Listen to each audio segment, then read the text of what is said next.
You're fired. Effective immediately. Clean out your locker and leave. The words hit Emma Sullivan like a physical blow, and for a moment she couldn't breathe. Couldn't think, couldn't do anything except stand there with the coffee pot still in her hand, while every single customer in Riverside Café turned to stare at her like she was some kind of criminal being led away in handcuffs. Her manager, Derek, stood there with his arms crossed and that smug little smile on his face. And behind him, Patricia Hartwell sat at table 9, looking absolutely satisfied with herself, like she had just accomplished something important, instead of destroying a 26-year-old woman's entire life on Christmas Eve. Emma's mind was racing with numbers that didn't add up, no matter how she calculated them. $340 in her checking account. Rent due in 2 days for $1,200. Her 17-year-old twin siblings, Ryan and Sophie, waiting at home in their cramped 2-bedroom apartment, probably still asleep because teenagers sleep until noon when they can. With no idea that their Christmas was about to fall completely apart. She could feel the heat rising in her cheeks, that specific burning embarrassment that comes from being humiliated in public, from having your dignity stripped away in front of strangers, who will go home and tell this story at their dinner tables like it is entertainment. But Emma Sullivan did not cry. She had not cried in 6 months. Not since that night she broke down alone in the shower at 2 in the morning, and she was not about to start now. Not in front of Derek and Patricia, and all these people who were watching her, like she was some kind of tragedy unfolding in real time. What Emma didn't know, what she couldn't possibly have known in that moment of complete devastation, was that the quiet single father sitting at corner table 7 had been watching her for 6 months, and he was about to change everything. Before we continue, please tell us where in the world you're tuning in from. We love seeing how far our stories travel. The alarm went off at 6 in the morning, and Emma reached over to silence it before the sound could wake Sophie, who was curled up in the twin bed on the other side of their shared bedroom, with her art history textbook still open on her chest from studying the night before. Emma had given Ryan the tiny second bedroom when they moved into this apartment 18 months ago, because a 17-year-old boy needed his privacy, needed a door he could close, needed some small piece of space that belonged only to him, in a world that had already taken so much away. She sat on the edge of her bed in the darkness and pulled out her phone. Opening her banking app with the same sense of dread she felt every single morning, like checking her balance was some kind of punishment she had to endure before she could start her day. $340.67. Emma closed her eyes and did the math she had already done 1,000 times. Rent was $1,200 due on December 26th because their landlord had graciously given them 1 extra day for Christmas. The electric bill was $89. Ryan's basketball shoes were literally falling apart at the soles held together with duct tape and prayers, and Sophie needed art supplies for her portfolio project that was worth 30% of her grade. She was $860 short of making rent, and that was before anyone ate anything. The small artificial Christmas tree in the corner of the living room had exactly 3 wrapped presents underneath it, and Emma knew exactly what was in each one because she had agonized over the purchases for weeks. A new sketchbook for Sophie, the nice kind, with the thick paper that wouldn't bleed through when she used her watercolors. A basketball jersey for Ryan, his favorite player, bought on clearance for $19, and a shared gift for both of them, a pizza gift card, so they could have a nice dinner one night when Emma was working late. $47 total, and she really couldn't afford even that. Emma got dressed in the dark, pulling on the same black pants she wore every shift, because they were the only ones without stains or holes, and the white blouse that used to be crisp and professional, but now was soft and worn from too many washes. Her shoes were from Walmart, $12 on clearance, non-slip soles, that were supposed to last 6 months, but were already wearing smooth after 3. She left a note on the kitchen counter, like she did every morning. Working double. There's leftover pasta in the fridge. Love you both. Don't wait up. And then she walked out into the cold December darkness to catch the bus that would take her to Riverside Café, where she would spend the next 14 hours on her feet, smiling at strangers, pretending everything was fine, pretending she wasn't drowning. The thing about Emma Sullivan was that she hadn't always been this person, this exhausted shell of a woman running on coffee and desperation and sheer stubborn refusal to give up. 18 months ago, she had been someone else entirely. She had been 24 years old, 1 semester away from finishing her business degree at the community college, working part-time at the cafe to pay for textbooks and the occasional night out with friends. She had been dating a guy named Marcus, who was decent enough. Nothing special, but nothing terrible either. She had been making plans for the future, thinking about graduate school maybe, or starting her own small business someday. Her parents had been alive. The phone call came at 11:47 on a Tuesday night in June, and Emma remembered the exact time because she had been studying for her statistics final, the last exam before summer break, and she had glanced at the clock right before she answered, because she was annoyed at whoever was calling so late. A drunk driver had run a red light on Highway 17. Her father's car had been in the intersection at exactly the wrong moment. And there was nothing anyone could have done, nothing that could have changed the outcome. Nothing except random chance and terrible luck, and the kind of tragedy that happens to other people until suddenly it happens to you. Her mother died on impact. Her father held on for 3 days in the ICU, just long enough for Emma to sit beside his bed and hold his hand, and tell him she loved him, just long enough for her to promise him something she wasn't sure she could deliver. "I'll take care of them, Dad. I'll take care of Ryan and Sophie. I won't let you down." The funeral was on a Saturday, and Emma stood at the graveside with a 15-year-old on each side of her, both of them crying so hard they could barely stand. And she realized in that moment that she was now the only family they had left. She dropped out of college the following week, 1 semester short of her degree, but there was no one else to work full-time, no one else to pay the bills, no one else to sign permission slips and attend parent-teacher conferences and make sure 2 traumatized teenagers didn't fall through the cracks. Marcus lasted exactly 1 month after the accident before he sat her down and suggested, with what he probably thought was gentle concern, that maybe Ryan and Sophie should go into foster care so Emma could have her life back. She never spoke to him again. That was 18 months ago, and Emma had been working double shifts ever since, filling every role she could possibly fill. Parent, provider, protector, the last line of defense between her siblings, Kyo, and a world that had already proven it didn't care whether they survived or not. She never complained. She never asked for help. She never let anyone see how close she was to breaking every single day, because she had made a promise at her parents' grave, and Emma Sullivan did not break her promises.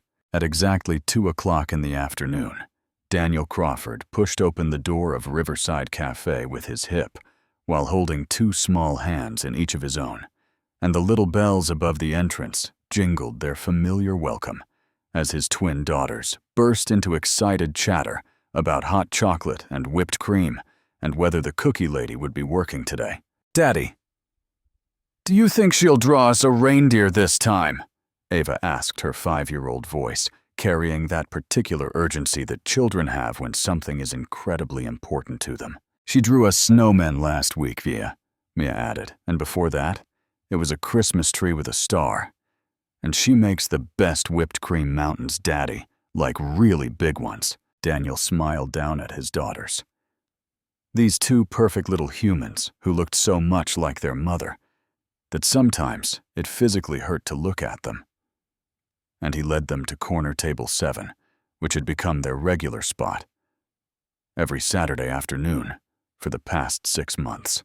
The ritual had started after Rachel died, when Daniel couldn't stand being in their house anymore on weekend afternoons, because the silence was too loud, and the memories were everywhere, and his daughters kept asking when Mommy was coming home from the hospital.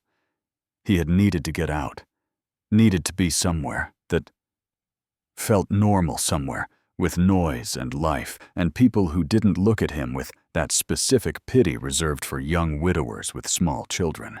Riverside Café was directly across the street from his bookshop Chapter and Verse, which Rachel had dreamed about for years before they finally scraped together enough money to open it.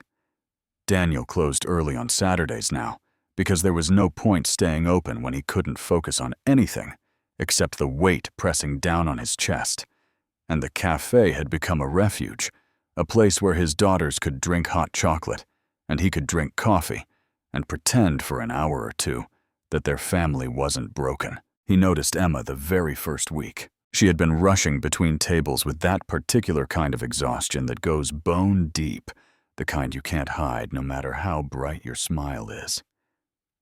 And she had stopped at their table, and something in her expression had shifted when she saw the girls.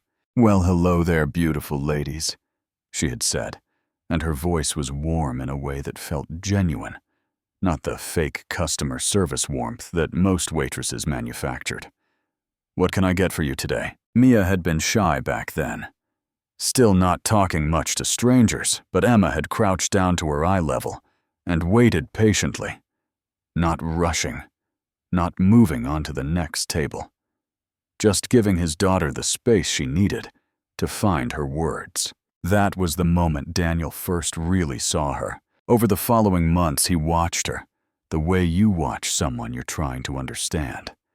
Not in a creepy way, but with the kind of attention that comes from recognition, from seeing something in another person that mirrors something in yourself. He watched her give away her lunch to a homeless man sitting outside the cafe, telling her coworker she wasn't hungry anyway when Daniel could hear her stomach growling from 3 tables away. He watched her wear the same 3 shirts in rotation, washing them carefully, pressing them so they looked presentable, even though anyone paying attention could see the fabric was worn thin. He watched her hands tremble when she counted her tips at the end of a shift, her lips moving as she added up numbers that clearly weren't adding up the way she needed them to. He watched her stay late to help close even when her shift was over, to cover for coworkers who called in sick, to do the jobs that weren't her responsibility because someone had to do them.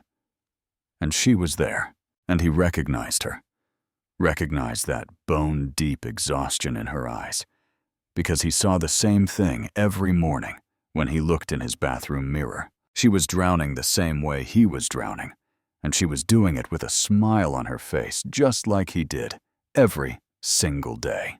Today, though, something was different. Daniel noticed it the moment Emma brought their hot chocolates to the table. Her movement slower than usual, the dark circles under her eyes deeper than he had ever seen them.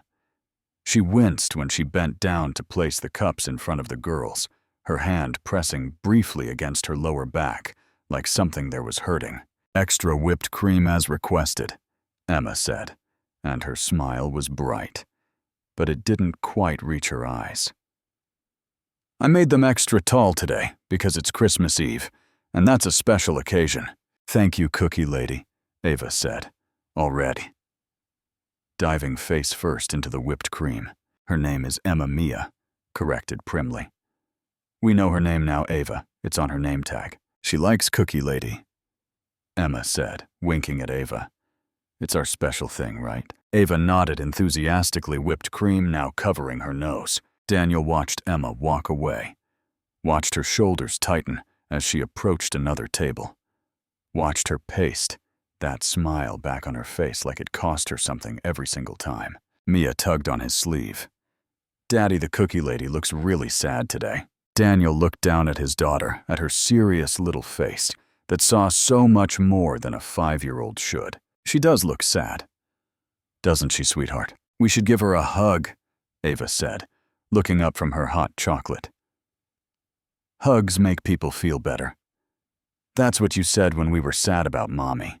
Daniel's throat tightened the way it always did, when his daughters mentioned Rachel so casually, so matter-of-factly. Like her death was just another thing that had happened to them rather than the apocalyptic event that had destroyed their entire world. "Maybe later, baby," he said.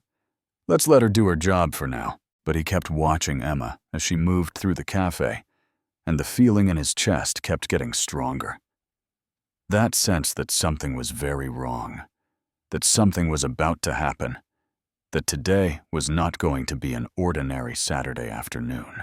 Patricia Hartwell arrived at 2:30 in the afternoon, and Daniel watched her walk through the door with the kind of attitude that immediately set his teeth on edge, the confidence of someone who had never been told no in her entire life and expected that trend to continue indefinitely. She was wearing a coat that probably cost more than most people's monthly rent, and she scanned the cafe like she was looking for something to criticize before she even sat down. The hostess led her to table 9, and Patricia immediately began complaining. The table was wobbly. The music was too loud. Why wasn't there a better selection of specials? Did they have anything that wasn't on this pathetic excuse for a menu? Emma was the one who had to deal with her.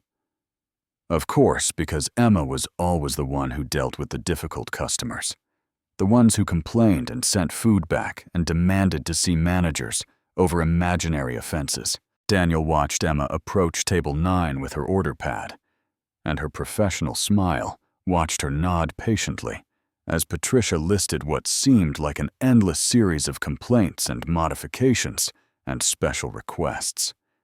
He watched Emma write everything down. Carefully watched her apologize for things that weren't her fault, watched her maintain her composure, even as Patricia's voice got louder and more condescending. 45 minutes later, Patricia's third cup of coffee arrived, and even from across the restaurant, Daniel could see the moment things went wrong. Patricia took one sip, and her face twisted like she had just tasted poison, and her voice when she spoke was loud enough for the entire cafe to hear clearly. Intentional, clearly designed to cause maximum humiliation. "This coffee is cold. This is completely unacceptable. Where is your manager?" Daniel watched Emma freeze for just a second, watched the color rise in her cheeks, watched her professional mask slip just slightly before she pulled it back into place. "I'm so sorry, ma'am. Let me get you a fresh cup right away. I've been covering extra tables today, so things are running a bit slow." Emma reached for the cup, but Patricia pulled it away like Emma had tried to steal it from her. "I don't want excuses. I'm a regular customer here, and this is disrespectful. Your service has been slow and inadequate since I sat down. I want to speak to Derek immediately." The manager emerged from the back office where he had been scrolling through his phone for the past 3 hours, while Emma ran herself into the ground trying to cover twice as many tables as one person should handle. Derek had that particular look on his face that Daniel had learned to recognize the look of someone who was going to take the easy way out, regardless of who got hurt. Patricia launched into her complaint with theatrical outrage, her voice carrying across the entire restaurant. Daniel couldn't hear every word, but he caught enough. "Rude, incompetent, worst service I've ever experienced. Expect something to be done." Derek didn't even look at Emma, didn't ask for her side of the story, didn't consider for even a moment that maybe the wealthy woman in the expensive coat might be exaggerating, might be unreasonable, might be wrong. "Mrs. Morrison, I sincerely apologize. This is completely unacceptable. Emma, back office. Now." The walk from table 9 to the back office was maybe 30 feet. But Daniel watched Emma make that journey like she was walking to her own execution. Her head high, but her hands shaking slightly. Every customer in the cafe watching her like she was the entertainment. The office door didn't close all the way, and Daniel could hear Derek's voice clipped and cold, cutting through whatever Emma was trying to say in her own defense. "This isn't working out, Emma. You're fired. Effective immediately. Clean out your locker and leave." The words hung in the air for a moment, and then Emma's voice cracking slightly. "What? No, Derek, please. It's Christmas Eve. I have rent due in 2 days. I have my brother and sister depending on me. I need this job. You should have thought about that before giving terrible service to a valued customer. I need you off the premises in 5 minutes, or I'm calling security." Daniel's hands clenched into fists under the table. He watched Emma walk back through the cafe with her head still somehow held high, refusing to show these people her tears, refusing to give them the satisfaction of seeing her break. She grabbed her thin coat from behind the counter, and Daniel could see her hands shaking as she buttoned it. Could see the way she was breathing too fast, fighting to hold herself together. Ava's small voice cut through the horrible silence. "Why are you sad, cookie lady?" Emma's back stiffened, and for a moment Daniel thought she might actually shatter right there in the middle of the cafe. But she just turned slightly, not quite looking at his daughters, and her voice when she spoke was barely steady. "I'm okay, sweetie, just having a tough day." And then she was walking toward the door, her shoulders shaking slightly, and Daniel could almost see the numbers running through her head.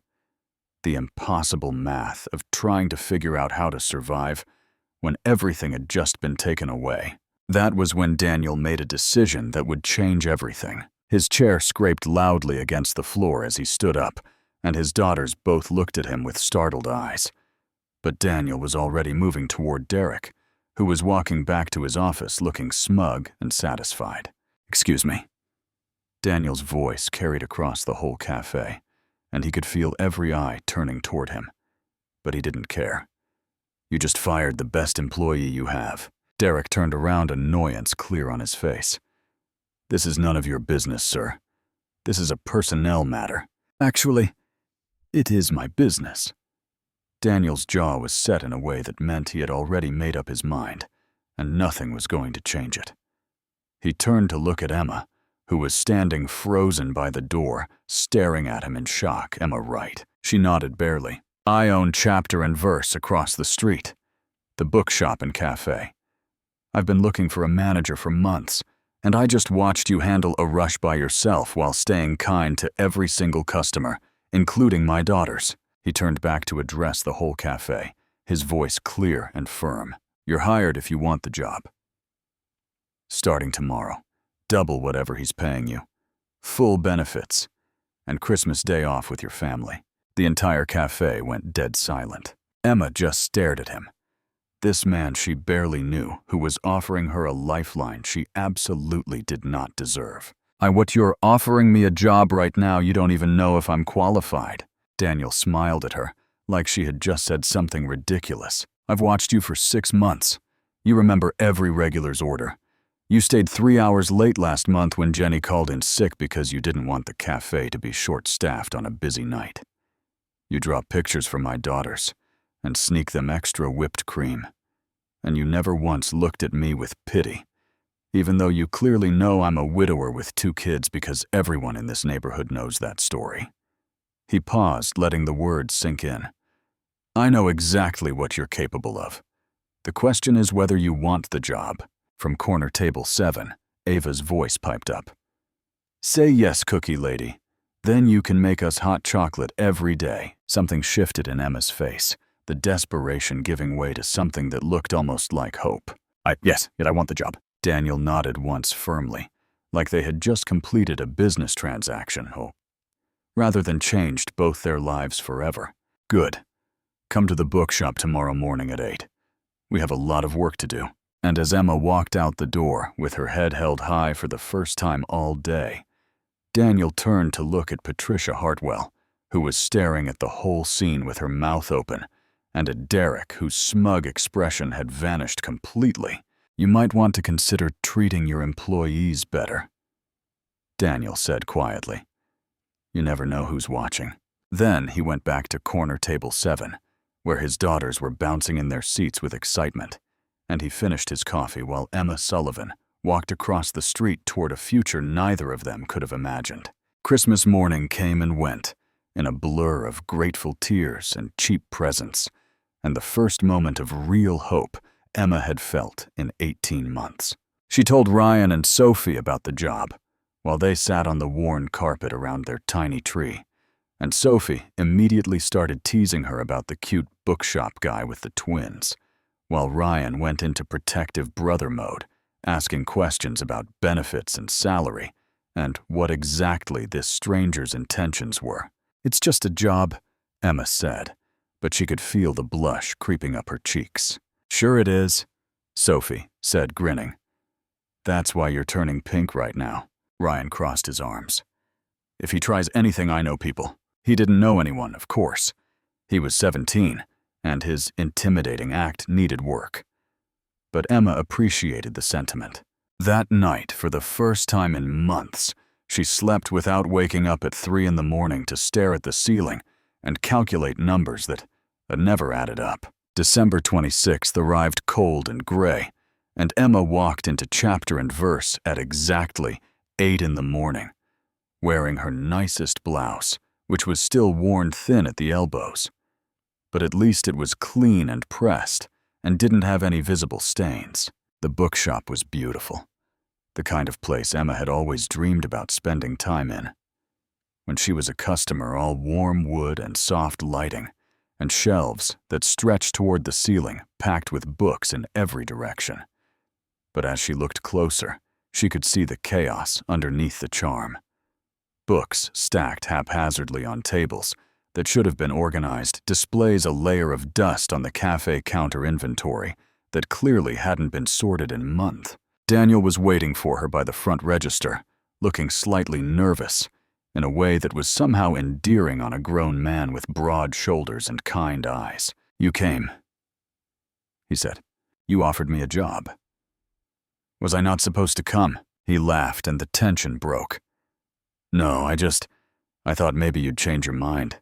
Wake up and realize you accepted a job offer from a stranger in the middle of a breakdown." It wasn't a breakdown. It was a calculated career move. They both smiled, and something settled between them. Something that felt like the beginning of a partnership.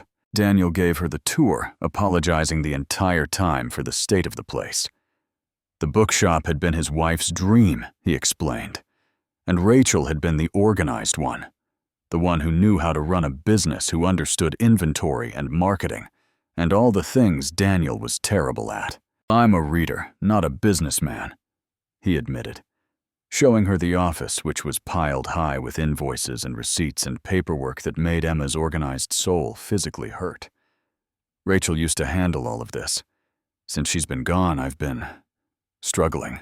It was the first time he had mentioned his wife directly, and Emma saw the grief flash across his face before he tucked it away, that familiar motion of pressing down the pain so you could keep functioning. "I'm sorry about your wife," Emma said quietly. "How did she?" "Routine surgery." Daniel's voice was carefully neutral. "Gallbladder. She had an allergic reaction to the anesthesia. 1 in a million chance, the doctors said." He was quiet for a moment. "She was gone before I even knew something was wrong." Emma didn't offer platitudes. She knew better than anyone how useless platitudes were, how the words, "I'm sorry for your loss," became meaningless when you heard them 1,000 times. Instead, she just nodded and said, "The office needs a lot of work. I'll start there." Daniel looked at her with something like gratitude, like she had just given him a gift by not forcing him to perform more grief for her benefit. "Thank you," he said, and Emma knew he meant for more than just the office. The sound of small feet thundering on hardwood interrupted the moment, and suddenly, 2 whirlwinds of energy burst through the back door, led by a woman who looked enough like Daniel to be his sister. Cookie Lady Ava shouted, launching herself at Emma's legs. "You're really here!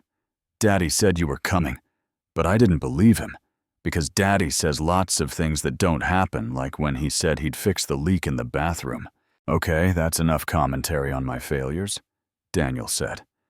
But he was smiling. Mia approached more cautiously, her serious little face studying Emma. "Are you going to work here every day now?" "I am," Emma said, crouching down to their level. "Which means you're going to be stuck with me a lot." "I hope that's okay." "It's more than okay," Mia said solemnly. Our bookshop is very messy, and Daddy doesn't know how to make good hot chocolate. Maybe you can help." "Hey, my hot chocolate is perfectly acceptable," Daniel protested. "No, it isn't." Both girls said in unison. The woman who was indeed Daniel's sister Vanessa laughed and introduced herself. "I'm the backup childcare and general voice of reason around here. It's nice to finally meet the famous cookie lady. The girls haven't stopped talking about you for months." Months. Emma looked at Daniel, who suddenly found the ceiling very interesting. "They're exaggerating. It's been like a few weeks, months," Ava confirmed happily. "Daddy always wants to sit where he can see you when we go to the cafe. He says it's because that table has the best light, but that's not true, because there's no windows near that table. And that's enough sharing for today," Daniel said quickly, his ears turning red. "Vanessa, thank you for bringing them. Emma and I have a lot of work to do." Emma caught Vanessa's eye, and the other woman grinned knowingly before gathering up her things and heading out with a wave. The girls stayed settling into what was clearly their regular spot, in the children's reading nook, surrounded by picture books and stuffed animals, and the comfortable mess of a place that belonged to them. And Emma got to work. By the end of her first day, Emma had reorganized the entire front counter, created a filing system for the invoices that had been threatening to take over the office, and discovered that Chapter and Verse had been losing money on their coffee supplier contract for over a year because no one had ever thought to renegotiate the terms. "How did you not notice this?" she asked Daniel, showing him the numbers. "You're paying 20% above market rate for beans." Daniel stared at the spreadsheet she had created, like it was written in a foreign language. "I told you I was bad at this. Rachel handled all the business stuff. I never learned." Emma felt a surge of protectiveness that surprised her. This man had given her a chance when she had nothing, and his business was bleeding money in ways he didn't even understand. "I'll fix it," she said. "All of it. But you have to promise to actually let me make changes even if they seem weird at first." "I promise," Daniel said immediately. "I trust you." 3 words, simple and sincere, and Emma felt something warm bloom in her chest that she firmly ignored, because this was a professional relationship, and she could not afford to complicate it with feelings. By day 3, she had renegotiated the supplier contract and saved 15% monthly. By day 4, she had set up social media accounts for the bookshop, which had been entirely invisible online, despite being in business for 4 years. By day 5, she had created window displays that actually attracted people walking by, instead of the dusty arrangement of random books that had been sitting there for months. Daniel watched all of this with a kind of amazed gratitude, like he couldn't quite believe what was happening to his store. "You're incredible," he said on Friday evening. As they closed up the books, straightened the cafe, gleaming the cash register showing the best daily sales they had had in over a year. "Rachel would have loved you." The words slipped out before he could stop them, and Emma saw the grief flash across his face again, followed by something that looked almost like guilt. I know what you mean," Emma said gently. "It's okay. You're allowed to talk about her." Daniel was quiet for a long moment, and when he spoke again, his voice was rough. "Most people get uncomfortable when I mention her, like she's supposed to be erased because she's gone. She was your wife. She's the mother of your daughters. She's part of who you are." Emma thought about her own parents, about how she still talked to them sometimes late at night, when she couldn't sleep, telling them about her day, like they could hear her. The people we lose don't stop mattering just because they're not here anymore. Daniel looked at her with something new in his eyes, something deeper than gratitude. And Emma's heart did a small, traitorous flip that she immediately suppressed. "Thank you," he said quietly, "for understanding."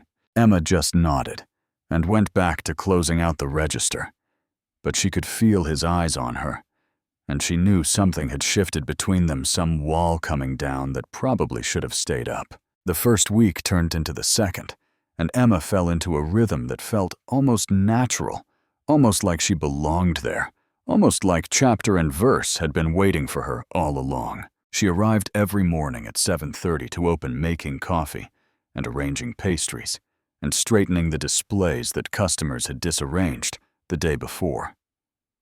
Daniel came in around 9 with the girls who would settle into their nook with books and crayons, while he handled the customer service side of things, which he was actually good at when he wasn't trying to understand spreadsheets. They worked well together, Emma and Daniel, their skills complementing each other in ways that felt almost too convenient, too perfectly matched. She handled the business. He handled the books. She organized. He charmed. She calculated. He dreamed. The girls adopted her completely, which was both wonderful and terrifying. Ava brought her drawings every day. Elaborate crayon creations featuring unicorns and dragons, and increasingly, a blonde stick figure labeled Miss Emma standing next to a tall stick figure labeled Daddy. Mia was more reserved, but no less attached, following Emma around the shop and asking serious questions about inventory management and why certain books were shelved where they were. "You're very smart," Mia informed her one afternoon. "Smarter than Daddy about numbers." "Hey, Daniel," protested from across the shop. "I'm right here," I know, Mia said serenely. "That's why I said it." Emma laughed, and the sound surprised her, because she couldn't remember the last time she had laughed like that freely and without thinking about everything she had to worry about. At the end of the second week, Daniel insisted on driving Emma home after they closed up. It was dark and cold, and her apartment was in a neighborhood that wasn't exactly dangerous, but wasn't exactly safe either, and he said he couldn't in good conscience let her walk to the bus stop alone. Emma tried to protest, but he was stubborn in a quiet way that didn't leave much room for argument. The drive took 15 minutes, and when Daniel pulled up outside her building, she saw him taking in the cracked sidewalk, the flickering security light, the general air of a place that had seen better days. He didn't say anything. Judgmental, didn't offer pity or charity, just nodded once and said, "I'll see you tomorrow, Emma. It's temporary." She found herself saying, not sure why she felt the need to explain. "We'll get somewhere better eventually." "I know you will," Daniel said simply. "You're the most capable person I've ever met. It's just a matter of time." Emma blinked at him, caught off guard by the casual confidence in his voice, like her success was a foregone conclusion rather than a desperate hope. "Thank you," she said quietly. "For everything. Not just the job, but for believing I could do it." Daniel smiled, and in the dim light of the car, his eyes were warm and kind, and looking at her in a way that made her heart do things it absolutely should not be doing. "Good night, Emma." "Good night, Daniel." She got out of the car and walked into her building without looking back, but she could feel him waiting until she was safely inside before he drove away. And lying in bed that night, staring at the ceiling of the room she shared with Sophie, Emma admitted to herself for the first time that she might be in trouble, because she was starting to feel things for Daniel Crawford that had nothing to do with gratitude, and everything to do with the way he smiled, the way he talked about his daughters, the way he looked at her like she mattered. And Emma Sullivan did not have time for feelings.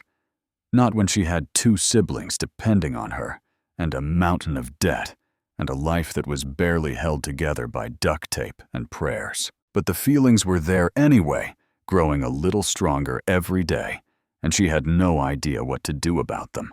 By the end of week 2, Ryan and Sophie had visited the bookshop, and everything got more complicated. Ryan came in with his arms crossed, and his best intimidating expression, which was honestly not very intimidating at all.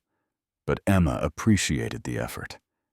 He was determined to assess this man, who had suddenly become such a big part of his sister's life, and he asked pointed questions about benefits and job security and long-term prospects that would have been impressive if his voice hadn't cracked twice during the interrogation. Sophie, on the other hand, fell in love with the shop immediately.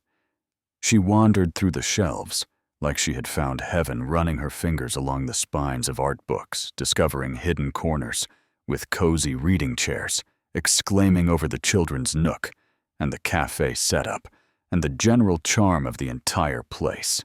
"This is amazing," she breathed. "Emma, you get to work here every day. I'm so jealous."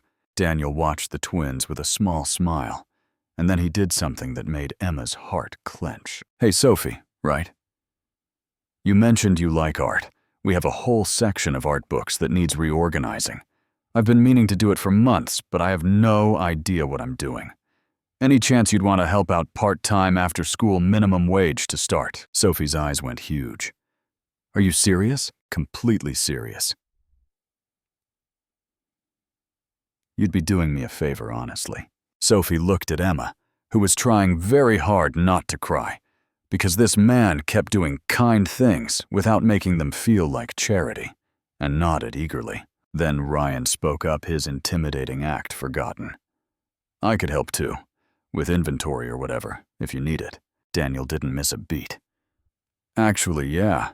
My inventory system is a mess, and Emma's been trying to fix it. But it's a two-person job at least. You interested?" Both of her siblings were now going to be working at the bookshop. Both of them would be earning money for college, building their resumes, learning skills that would actually help them in the future. And Daniel had arranged it all, like it was nothing, like he was the one being helped, instead of the other way around. "Thank you," Emma said quietly, after the twins had gone home, full of excitement about their new part-time jobs. "You didn't have to do that." Daniel shrugged. "I need the help. They seem like good kids. It's not charity, Emma. It's smart business."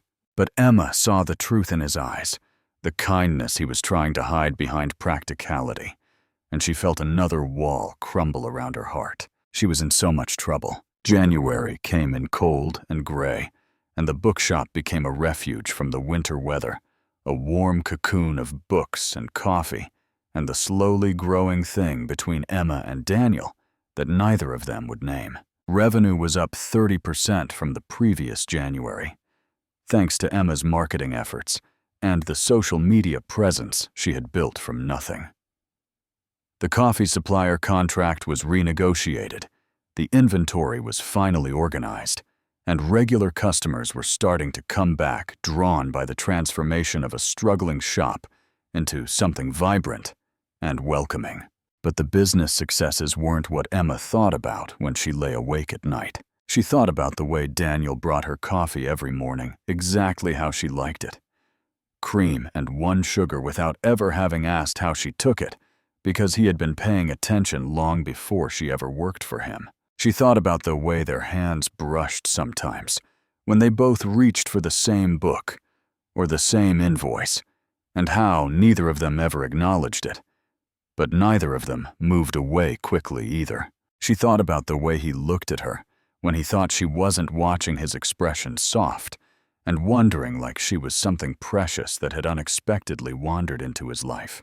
And she thought about how terrified she was to feel any of this, because everyone Emma had ever loved had either died or left, and she didn't think she could survive losing anyone else. One evening in late January, they were working late to prepare for a special event, and Daniel asked her about her parents. The question came out of nowhere during a quiet moment when they were both shelving books, and Emma felt her hands still on a copy of Pride and Prejudice. "You don't have to tell me," Daniel said quickly. "I just realized I don't know anything about your family beyond Ryan and Sophie, and I thought, it's okay." Emma slid the book into place and turned to face him.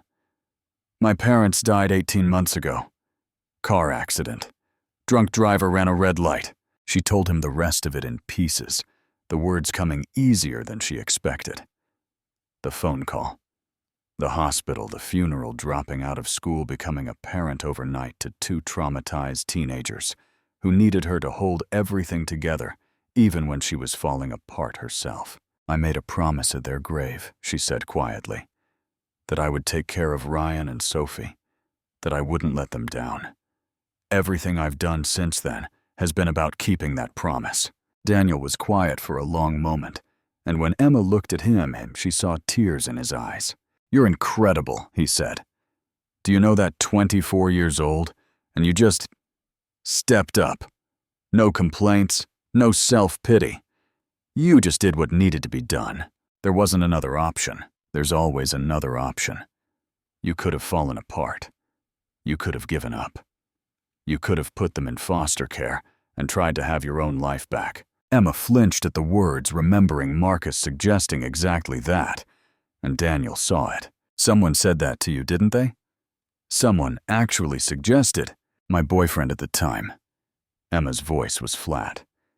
"He said maybe they should go into foster care so I could have my life back. I never spoke to him again." "Spoke to him?" Daniel made a sound that was almost a growl. "What kind of person?" He stopped himself, took a breath. "I'm sorry. That was horrible. You deserved so much better." "I know. That's why I left." They looked at each other in the dim light of the bookshop, surrounded by thousands of stories about love and loss, and finding your way back to happiness, and something passed between them that felt like recognition, like two people who had been through hell finding each other on the other side. Daniel told her about Rachel, then really told her not just the facts, but the feelings. The shock, the disbelief, the months of numbness when he could barely function. The girls asking when Mommy was coming home, the bookshop falling apart because he couldn't focus on anything except the weight pressing down on his chest. "I've been going through the motions for 2 years, he admitted, trying to keep the business alive for her, trying to be a good father, trying to survive. But I haven't really been living. Not until..." He stopped, and Emma saw him pull back, saw the walls go up. "Not until you started working here," he finished carefully. "You brought the shop back to life. You made it feel like there was hope again." It wasn't what he had almost said. They both knew that. But neither of them was ready to acknowledge what was really happening between them. "We should finish shelving," Emma said, her voice not quite steady. "Yeah," Daniel agreed. "We should." They worked in silence after that. But the silence felt different now, charged with things unsaid, heavy with possibility. Valentine's Day was approaching, and Emma had an idea that terrified her: a blind date with a book. She proposed at their weekly planning meeting. "We wrap books in brown paper and write cryptic descriptions on the outside without revealing the title or author. Customers choose based on the description and discover what they've bought when they get home. It's romantic, it's fun, and it'll bring in a ton of traffic." Daniel loved the idea, and they spent 2 weeks preparing, wrapping hundreds of books, writing clever descriptions, decorating the shop with hearts and fairy lights that made the whole place feel magical. On the day of the event, Sophie insisted on doing Emma's hair and makeup. "You can't wear your usual work clothes to a Valentine's event," she said firmly. "This is a special occasion. You need to look special." Vanessa had loaned Emma a dress, a deep red number that fit her perfectly elegant and feminine, in a way Emma's usual wardrobe never was. Sophie did her hair in soft waves that fell past her shoulders and applied makeup that made Emma's eyes look huge and luminous. "You look amazing," Sophie said, stepping back to admire her work. Daniel is going to lose his mind. "This isn't about Daniel," Emma protested. "This is a professional event."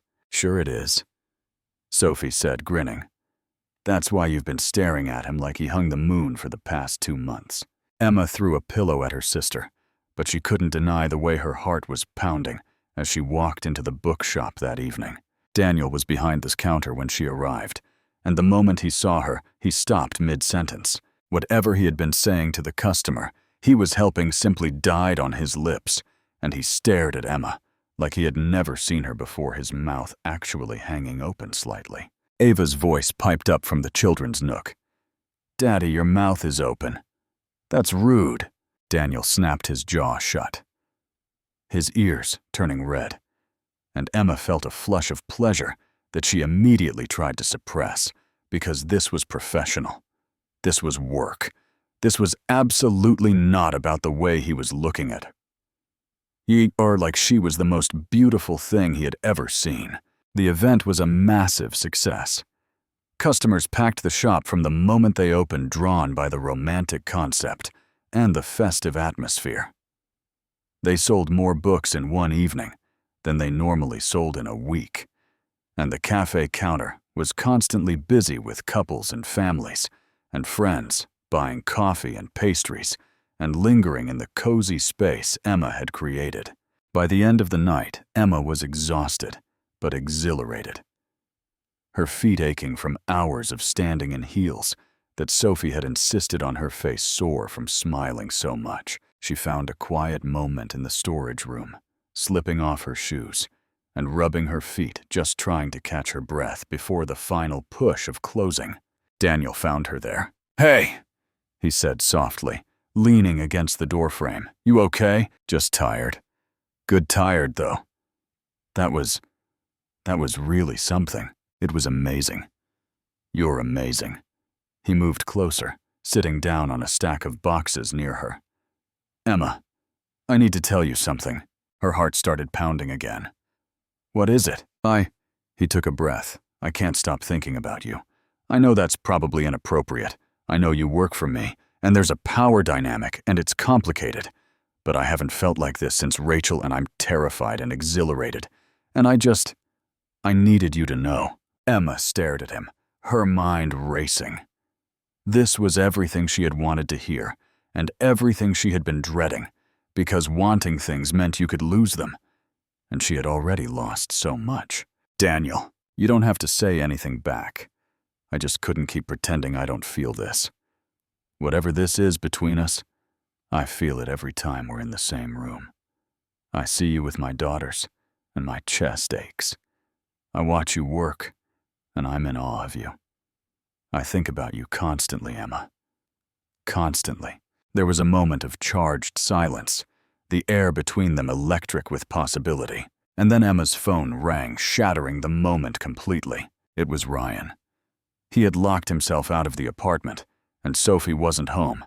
And could Emma come let him in? "I have to go," Emma said, her voice barely steady. "Ryan needs me." Daniel nodded, disappointment flickering across his face before he masked it. "Of course. Go. We can talk about this later." But they didn't talk about it later. The next morning, Emma arrived at work and immediately threw herself into tasks that didn't require being alone with Daniel. She was polite and professional and completely closed off, and she could see the hurt in his eyes every time she avoided being in the same space as him. She was terrified. That was the truth of it. Daniel had offered her his heart, and she had run away. And now she didn't know how to come back. The walls Emma had tried to rebuild between them didn't hold. They couldn't hold not when they worked side by side every day. Not when his daughters had completely adopted her. Not when every small moment they shared reminded her why she had started falling for him in the first place. She caught herself watching him read to the girls during story time, doing different voices for each character, making them giggle with his terrible dragon impressions. She noticed the way he automatically brought her a cup of tea when she was stressed, without being asked, without making a big deal of it. She saw him stay late to help a nervous young man pick out a book for his first date, spending 20 minutes discussing options, even though he clearly had 100 other things to do. Daniel Crawford was a good man, a kind man, a man who had lost his wife and kept going, who raised his daughters with love and patience, who gave Emma a chance when no one else would. And Emma was being a coward. The breaking point came in the middle of March at 2 o'clock in the morning. Her phone rang, pulling her out of a dead sleep, and when she saw Daniel's name on the screen, her heart immediately started racing. "Daniel, what's wrong?" "It's Ava." His voice was panicked. "She woke up screaming from a nightmare, and she won't stop crying, and Vanessa isn't answering her phone, and I don't know what to do." "Emma, she keeps asking for her mommy, and I can't. Emma was already pulling on clothes. "I'm coming. Just hold on. I'm coming." She drove across town in 15 minutes, probably breaking several traffic laws. And when she got to Daniel's house, she found him in the hallway, looking completely lost. the sounds of Ava's sobs coming from behind a closed door. She locked herself in and he said helplessly, "She's never done that before. She's so upset, and I can't get to her," and Emma put her hand on his arm. "Let me try." She went to the door and knocked gently. "Ava, sweetheart. It's Miss Emma. Can you let me in?" The sobbing continued for a moment, and then there was a click, and the door cracked open. Emma slipped inside and found Ava curled up on her bed, clutching a stuffed rabbit, her face red and swollen from crying. "Oh, baby," Emma murmured, sitting on the edge of the bed. "What happened?" "I had a dream about Mommy," Ava sobbed. "She was there and she was hugging me, and then she went away. And I couldn't find her. And I wanted her to come back, but she couldn't come back because she's in heaven. And I miss her, Miss Emma. I miss her so much."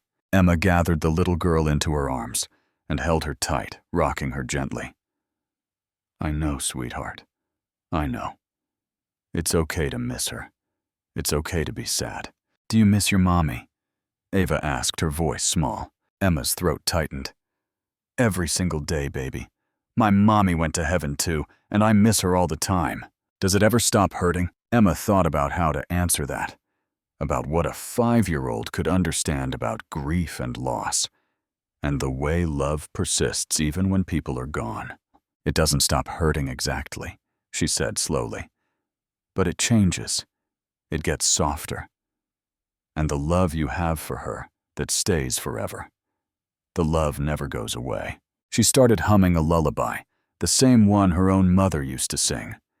And slowly, gradually, Ava's sobs faded into hiccups, and then into deep, steady breathing. When Emma finally emerged from the room, Daniel was waiting in the hallway, and there were tears on his face. "You got her to sleep," he whispered. "How did you?" "I just held her. That's all she needed. Someone to hold her and tell her it was okay to be sad." Daniel stared at her for a long moment, and then he moved forward and wrapped his arms around her, pulling her into a hug that felt like a homecoming. "Thank you," murmured against her hair. "I don't know what I'd do without you." Emma held on, breathing him in, and the walls she had been trying so hard to keep up finally crumbled completely. "I'm sorry," she whispered, "for running away after Valentine's Day. I got scared." "I know. It's okay. I'm scared too." They stood there in his hallway at 3 in the morning, holding each other, two broken people, finding something whole in the space between them. And Emma finally admitted to herself what she had been fighting for months. She was in love with Daniel Crawford. 2 weeks after that night, Ryan found his sister in a state he had never seen before. Emma was standing in their kitchen staring at her phone, looking like she had just won the lottery and been hit by a bus at the same time. "What's wrong?" he asked, immediately on alert. "Nothing's wrong. Something might actually be." "Right." She showed him the text from Daniel. "I know we've been dancing around this for weeks. I need to see you." "The bookshop tonight after close." Ryan studied his sister's face. "You're going to tell him you love him, aren't you?" Emma let out a shaky laugh. "Is it that obvious? Em, you've been glowing for months. Sophie and I have a bet going about when you two would finally get your act together. You bet on my love life. It's the most entertainment we've had in years. Don't deprive us of this." Emma threw a dish towel at him, but she was smiling. That evening, she drove to Chapter and Verse with her heart in her throat. The shop was dark, except for the fairy lights that they had never taken down after Valentine's Day. And Daniel was waiting for her in the children's nook, sitting cross-legged on the floor like his daughters did every day. "Hi," Emma said softly. "Hi." He stood up and she could see that he was nervous, his hands fidgeting at his sides. "I've been trying to figure out what to say for 2 weeks, and I still don't have a plan." "Then don't plan, just say it." Daniel took a deep breath. "I'm falling in love with you. I've been falling since that first day you drew a snowman on a napkin for my daughters. I know it's complicated and scary, and there are 1,000 reasons why this might be a terrible idea, but I can't keep pretending I don't feel this." Emma's heart was pounding so hard she could hear it. What about Rachel? The question hung in the air, the thing they had both been afraid to address directly. I will always love Rachel, Daniel said quietly. She was my wife. She gave me Ava and Mia. She's part of who I am. But loving her doesn't mean I can't love you. The heart doesn't work like that. It doesn't run out of I'm scared, Emma admitted. Everyone I've loved has left me. My parents, my boyfriend, everyone. I don't know if I can survive losing someone else. Daniel moved closer, taking her hands in his. I'm scared too. But I'm more scared of not trying, of looking back in 10 years and regretting that I let fear avoid me from something beautiful. Emma looked at him. This man who had saved her when she had nothing, who had trusted her with his business and his daughters, and now his heart. I love you, she said, the words coming out barely above a whisper. I love you, and Ava, and Mia.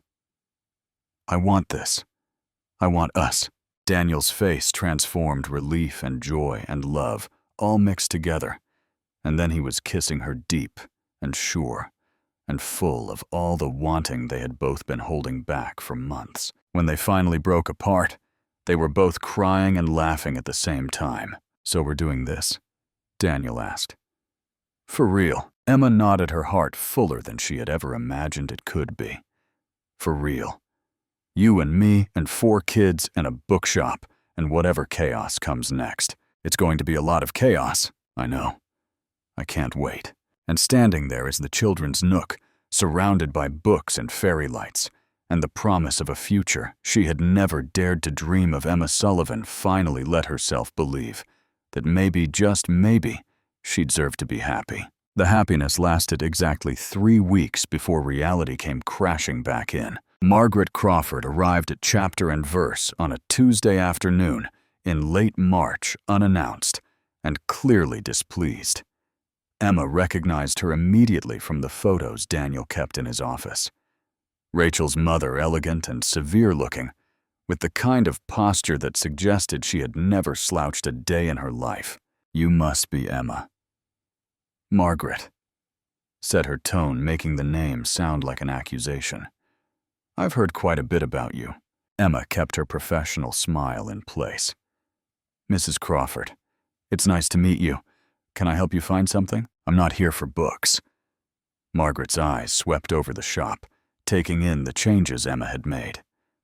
The new displays, the reorganized shelves, the general air of life and energy that had been missing for 2 years. I'm here because my granddaughters can't stop talking about their father's new employee. The way she said employee made it clear she knew Emma was more than that. Daniel's in the office if you'd like to speak with him. I would. But first, I'd like to speak with you. Alone. They ended up in the storage room, which seemed to be Emma's designated space for emotionally charged conversations. Margaret stood ramrod straight. Her arms crossed her expression, revealing nothing. I know women like you, Margaret said without preamble. You see a grieving widower with a business and children, and you think you've hit the jackpot.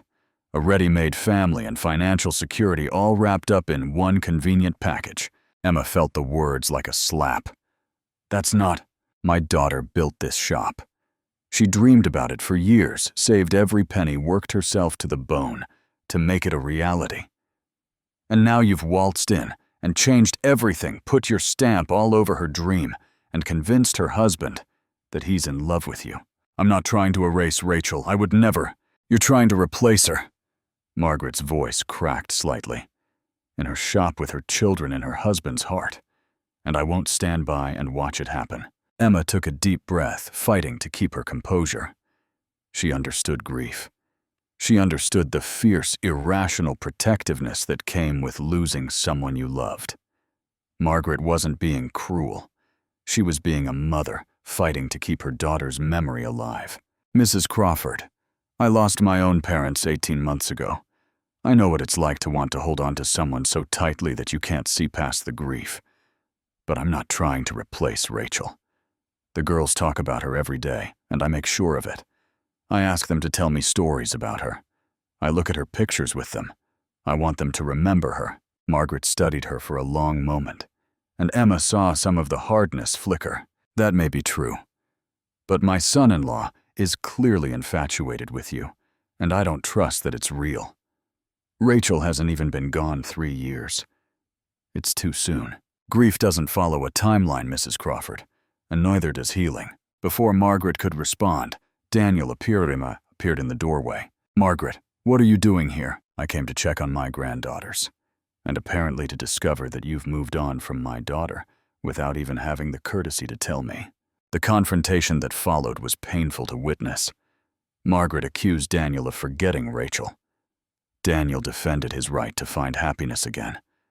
Voices were raised, tears were shed, and in the end, Margaret stormed out with a final cutting remark about Daniel's poor judgment. In the aftermath, Daniel looked at Emma with devastated eyes. I'm so sorry. She had no right to say those things to you. She's grieving. She's scared. I understand that. It's been 2 years. Rachel would want me to be happy. She told me that before she died, told me not to spend my life mourning. I know. But Margaret needs time to see that I'm not a threat. I'm not here to erase her daughter. Daniel pulled Emma into a hug, but she could feel the tension in his body, the way this confrontation had rattled him. Over the following days, Emma noticed Daniel pulling back slightly. Not from her exactly, but from the openness they had built. He seemed distracted, troubled, caught between his loyalty to his wife's memory and his growing love for Emma. And Emma, who had always expected people to leave, started to wonder if this was the beginning of the end. The second blow came from a source Emma never expected. Ryan had been acting strangely for weeks, staying out late, skipping his shifts at the bookshop, coming home with red eyes that he blamed on allergies, even though it was March and he had never had allergies before. Emma finally confronted him one evening when Sophie was at a friend's house. What's going on with you? And don't tell me nothing, because I know when you're lying. Ryan's face twisted, and suddenly all the anger he had been holding back came pouring out. You're starting a new family. You're going to marry Daniel and move into his nice house and have new kids, and Sophie and I are going to be the leftover responsibilities from your old life that you can't get rid of. Emma stared at him stunned. What, Ryan? That's not. We weren't enough for you.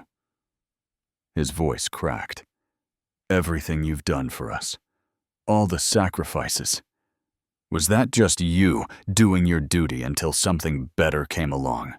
Until you could get a real family and leave us behind? Ryan, stop. Listen to me. Mom and Dad would be so disappointed. He was crying now, angry tears that he kept wiping away. They trusted you to take care of us, and you're abandoning us for some guy you met 3 months ago. The words hit Emma like physical blows. She had given up everything for Ryan and Sophie. Her education, her future, her youth. And this was what he thought of her. But underneath the anger, she recognized the fear. Ryan wasn't angry. He was terrified. He had lost his parents, and now he thought he was losing his sister too. Come here, Emma said softly. No, Ryan. Come here. He resisted for a moment, then crumbled. And suddenly he was in her arms, sobbing the way he hadn't sobbed since the funeral. I'm scared, he admitted between gasps. I don't want to lose you too. Emma held him tight, rubbing his back the way she used to when he was small. You're not going to lose me. Ever. You and Sophie are my family. My first priority. Always. Nothing and no one changes that. But you're going to marry him. I can see it. You love him. Maybe I do. But loving Daniel doesn't mean I love you less. The heart doesn't work like that, Ryan. It doesn't divide. It multiplies. She pulled back to look at him, wiping his tears with her thumbs, the way their mother used to do. Daniel isn't replacing our family. He's adding to it. His daughters aren't replacing you and Sophie. They're just more people to love. And you know what? They need a big brother. Someone to look out for them, to set an example. You could be that for them. Ryan was quiet for a long moment, processing. What if he hurts you? What if it doesn't work out? Then I'll deal with it. But I can't live my life being afraid of what might go wrong. Mom and Dad wouldn't want that for me. They'd want me to be happy. More silence. Then finally, Ryan gave a small, watery smile. He better treat you right, or I'm going to have to do something about it. I'll let him know he's been warned. When Sophie came home an hour later, she found them on the couch, watching old home videos of their parents and laughing at their dad's terrible dance moves at a cousin's wedding. "Did I miss something?" Sophie asked. "Just some brotherly emotional growth," Emma said. "Want to join us?" Sophie settled in on Emma's other side, and the three of them stayed up late into the night, remembering the family they had lost and finding comfort in the family they still had. A week after the confrontation with Ryan, Margaret Crawford showed up at Emma's apartment. Emma opened the door to find her former adversary standing in the hallway, looking nothing like the severe accusatory woman she had met at the bookshop. Margaret looked older somehow, tired, and she was holding something against her chest like it was precious. "May I come in?" Emma stepped back to let her enter, immediately self-conscious about the small apartment. The second-hand furniture. The evidence everywhere of a family just barely getting by. But Margaret didn't seem to notice any of that. She sat down on the worn couch and held out what she had been carrying. A leather journal, well worn with Rachel's name embossed on the cover. "This was my daughter's. I found it a few days ago when I was going through some old boxes. There's something in here you need to read." Emma took the journal with trembling hands. "Mrs. Crawford, I don't know if I should—" "Please, just read." Emma opened to a bookmarked page and began to read Rachel's handwriting, slightly messy, but full of life. The first entry was dated right after the twins were born. "I've been thinking about mortality a lot since Ava and Mia arrived. My own mother died young, and I can't shake the fear that I might too. If something happens to me, I want Daniel to find love again.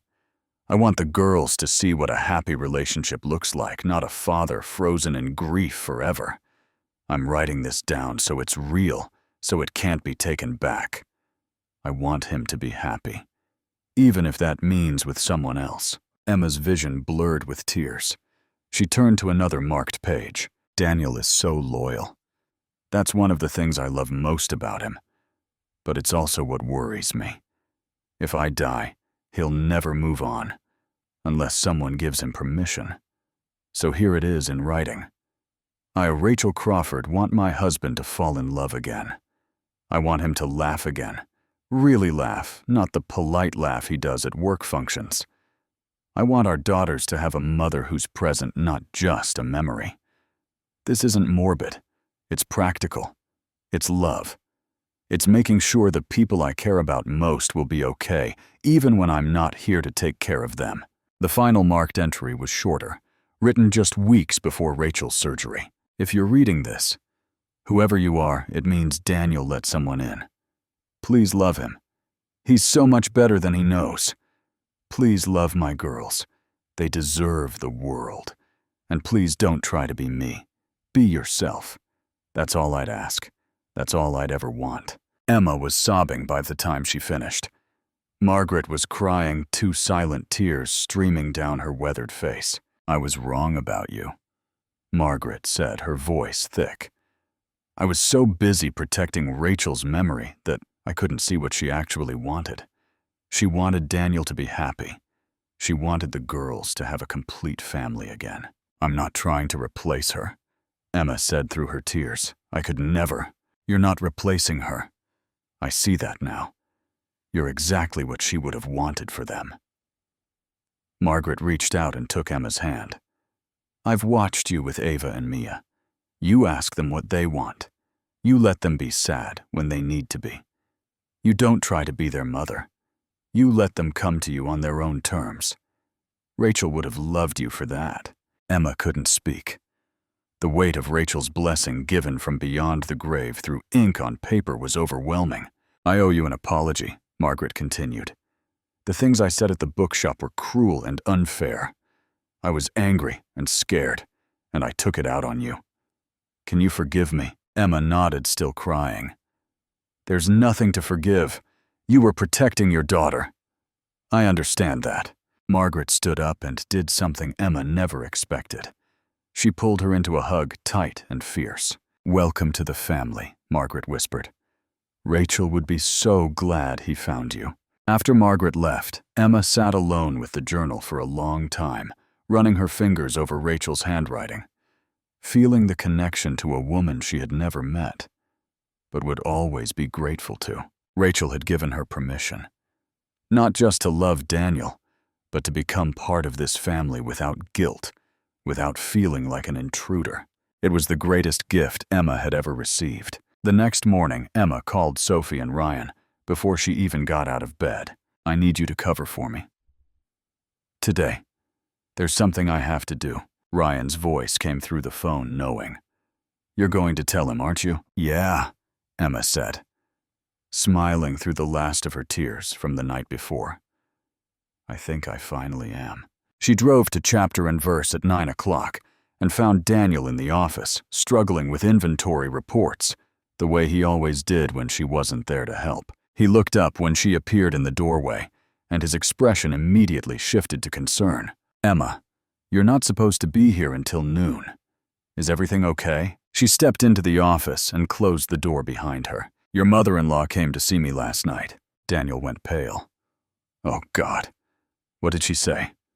"Emma, I'm so sorry if she brought me Rachel's journal." He stared at her, uncomprehending. "Rachel wrote about you, Daniel. About what she wanted for you after she was gone. About how she hoped you'd fall in love again." Emma crossed the room until she was standing right in front of him, close enough to see the emotion building in his eyes. "She gave you permission. She gave us permission. And I've been so scared of loving you because I thought I was taking something that belonged to her, but I wasn't. She wanted you to have this. She wanted Ava and Mia to have this." Daniel's voice was rough. "What exactly are you saying?" "I'm saying I love you. I've been falling in love with you since the first day you stood up for me in that cafe.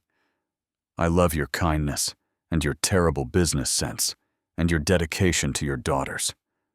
I love the way you look at me like I matter. I love who I am when I'm with you." She took his hands in hers. "I'm still scared. I probably always will be. But I'm more scared of not trying, of spending the rest of my life wondering what could have been." Daniel stood up slowly, cupping her face in his hands. "I love you, Emma Sullivan. I have loved you since before I knew your name. Since I watched you draw snowmen for two little girls who had forgotten how to smile. You didn't just save my business. You saved me. You saved all of us." He kissed her, then soft and deep and full of promise. When they finally pulled apart, they were both crying and laughing, holding on to each other like they'd never let go. "So we're really doing this," Daniel said. "You and me and 4 kids and a bookshop. And whatever chaos comes next, there's going to be a lot of chaos. I know. I can't wait." April arrived with sunshine and cherry blossoms, and the kind of hope that Emma had almost forgotten how to feel. The bookshop was thriving. Revenue was up 50% from the previous year, and the debt was nearly paid off. Emma had finished her business degree online. Daniel had insisted on paying the tuition as a business investment, which had made her cry for an hour. Ryan and Sophie were flourishing. Both were working part-time at Chapter and Verse, saving for college. Ryan had received a full scholarship to state and was tentatively, cautiously becoming a big brother figure to Ava and Mia. Sophie's art portfolio had won a regional competition, and she was getting letters from art schools that had once seemed impossibly out of reach. Ava and Mia had started calling Emma Miss Emma Bear, a name they had invented themselves and refused to explain. They drew her pictures every day and fought over who got to hold her hand when they went to the park. Daniel had finally taken off the wedding ring he had been wearing on a chain around his neck and placed it in a memory box with Rachel's other belongings. He was ready. He had told Emma to start the next chapter. On a warm spring evening, he took Emma back to Riverside Café. The place had changed ownership since Christmas Eve. Derek had been fired for something else entirely, and the new owners had transformed it into something warmer, more welcoming. But the corner table was still there, the one where Daniel had sat with his daughters every Saturday for 6 months, watching a struggling waitress and falling in love. They were seated at that table now, and Emma was confused but going along with it. "Why are we here?" she asked. "Of all the places we could have gone." Daniel took her hands across the table. "Because this is where it started. This is where I first really saw you."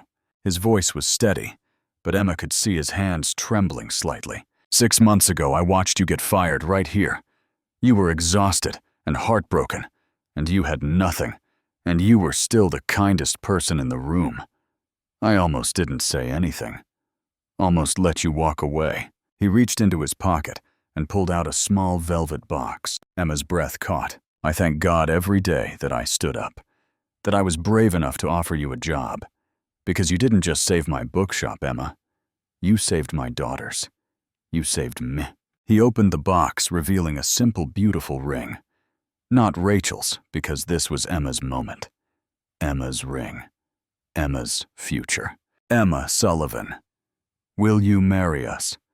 Will you let us be your family officially?" Emma was nodding before he even finished, tears streaming down her face. "Yes. Yes, 1,000 times yes. I love you so much."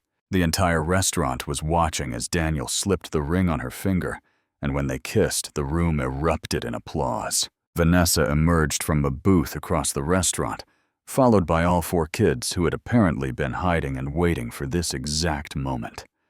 The group hug that followed was chaotic and tearful and perfect. "We're getting married," Ava shouted to the entire restaurant. "We're getting married!" "Technically, Daddy and Emma are getting married," Mia corrected. "We're just the bonus features." Emma laughed through her tears, pulling all the kids close. This was her family now. This beautiful, chaotic, imperfect, wonderful family. And she couldn't imagine anything more perfect. 2 weeks after the engagement, Ryan and Sophie sat Emma and Daniel down for a conversation that clearly made them nervous.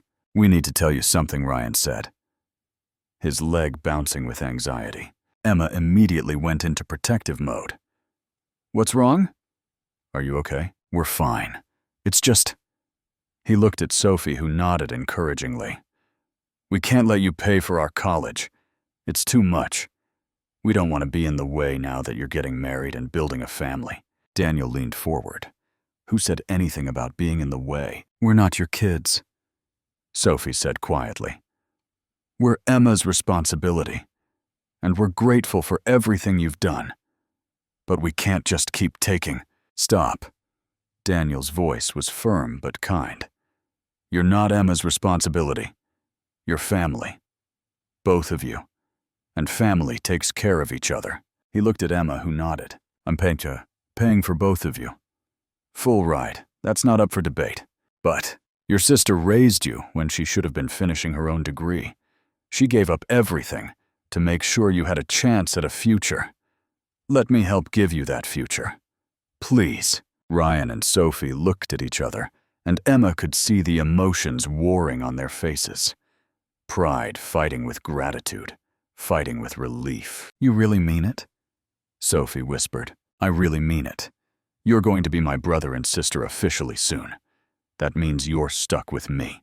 The tears that followed were messy and complicated, and exactly what the moment called for. "Thank you," Ryan finally managed. "For everything. For Emma, for us, for all of it." "Thank you for sharing her with me," Daniel said simply. "I know how lucky I am." September arrived crisp and golden, and chapter and verse was transformed into a wedding venue. The ceremony took place in the children's nook, surrounded by books and fairy lights, and every person who mattered in their lives. It was intimate and personal. Exactly what Emma and Daniel wanted. Ryan and Sophie walked Emma down the aisle together, each holding one of her arms, their faces showing a complicated mix of pride and grief and joy. They were giving her away and gaining a family at the same time. Ava and Mia served as flower girls, approaching their duty with an intensity that made everyone smile. They threw petals with scientific precision, counting steps between throws, determined to get it exactly right. Margaret sat in the front row, holding a framed photo of Rachel against her chest. "She's here too," she whispered to Daniel as he took his place at the altar. She'd be so happy. Emma paused halfway down the aisle, overwhelmed by the moment. This church of books, these people she loved, this man waiting for her with tears on his cheeks. It was more than she had ever dared to dream of. Daniel's vows were simple and devastating. "Emma, you taught my daughters that love grows, that new people don't erase old ones. Rachel gave me Ava and Mia. You gave me hope again. You walked into my life when I had given up on happiness, and you showed me that there was still light to be found. Thank you for being brave enough to stand with me. Thank you for loving my girls. Thank you for saying yes." Emma's voice shook through her vows. "Daniel, you stood up for me when I had nothing. When I was broken and desperate and alone, you saw something worth saving. You gave me a job and a purpose, and then somehow a family. You taught me it's okay to build something new while honoring what we lost. I love you. I love Ava and Mia. I love this beautiful, chaotic life we're building together." When the officiant announced them as husband and wife, the cheer from their small gathering echoed through the bookshop. But the moment that broke everyone was Ava's speech. The 5-year-old stood on a step stool at the reception, holding a piece of paper with her carefully practiced words. "My first mama's in heaven watching," she said, her small voice carrying through the shop. "My forever mama's here with me. I'm so lucky I get both of them." There wasn't a dry eye in the room. Exactly 1 year after the worst day of Emma's life, she stood behind the counter of chapter and verse and marveled at how completely everything had changed. The bookshop was packed with families enjoying their annual Christmas Eve event. Free hot chocolate story time with Santa, a gift book for every child who came through the door. The space glowed with fairy lights and laughter, and the particular magic that only happens when a community comes together. Margaret was in the corner reading The Night Before Christmas to a group of enthralled toddlers with a patience that would have seemed impossible a year ago. Ryan and Sophie were working the cafe counter together, bickering good-naturedly about the proper ratio of whipped cream to hot chocolate, while Ava and Mia offered their expert opinions. And Daniel was beside Emma, his hand resting on the small curve of her belly, where their newest family member was just beginning to show. The door chimed, and Emma looked up to see a familiar face. Derek, her former manager, looking deeply uncomfortable. He approached the counter hesitantly. "I heard this place was doing well. I came to say I'm sorry for what happened last year. You didn't deserve that." Emma studied him for a moment. This man who had humiliated her, who had fired her on Christmas Eve with no regard for her circumstances. A year ago, the memory would have brought up rage. Now she just felt grateful. "I forgive you," she said simply. "You're welcome here anytime." Derek blinked, clearly having expected a different response. He mumbled something about appreciating that and disappeared into the crowd. Daniel raised an eyebrow after he left. "You're a better person than me. I'd have told him to kick rocks." Emma laughed. "He did me a favor. If he hadn't fired me, I wouldn't have any of this." She gestured around at the bookshop full of families at Margaret, reading in the corner at their children covered in hot chocolate mustaches at the life they had built from the ashes of the worst day she had ever experienced. Sometimes getting fired is the universe saying you're meant for something better. That night after the event ended and the shop was quiet, Emma stood alone in the children's nook, remembering. This was where Ava had locked herself in during that nightmare, where Emma and Daniel had first admitted their feelings, where they had gotten married just 3 months ago. So much had happened in this small corner of the world. "Hey!" Daniel appeared beside her, wrapping his arms around her from behind. "What are you thinking about? About how a year ago I thought I had nothing. I was $800 short on rent. I'd just lost my job, and I couldn't see any way forward." She leaned back against him, feeling the warmth and solidity of him. "And now I have everything. a husband who loves me, 4 kids who drive me crazy in the best way, a business that's actually thriving, and this little one on the way. She placed her hand over his on her belly. I didn't even know I was allowed to want all this. You deserve all of it, Daniel said. You always did.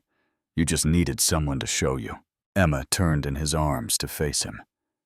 You stood up. In that cafe, when you could have just stayed at your table, you stood up.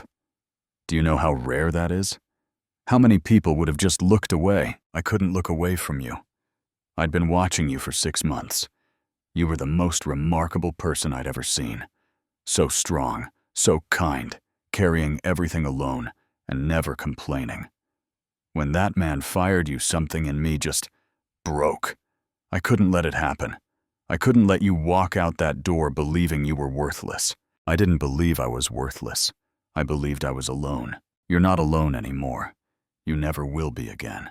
They stood there in the quiet bookshop, holding each other, 2 people who had found their way through grief and loss and fear to something beautiful. Outside, snow began to fall soft and white, covering the world in possibility. Emma Sullivan thought getting fired on Christmas Eve was rock bottom. She was wrong. It was actually the foundation for everything beautiful that came after.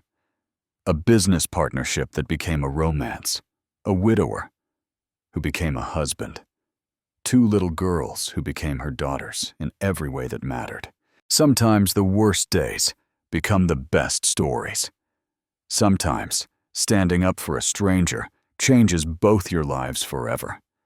And sometimes the person you need most walks into your life at the exact moment you've given up hope. Daniel Crawford didn't just offer Emma a job that Christmas Eve. He offered her a future, a family, a reason to believe that good things could still happen to people who had been through the worst. And Emma didn't just accept a job. She accepted the possibility that she deserved to be happy, to be loved, to be part of something bigger than her own survival. If this story touched your heart, please hit that like button and share it with someone who needs to hear it today. Subscribe to our channel for more stories that remind you the worst chapters often lead to the best endings.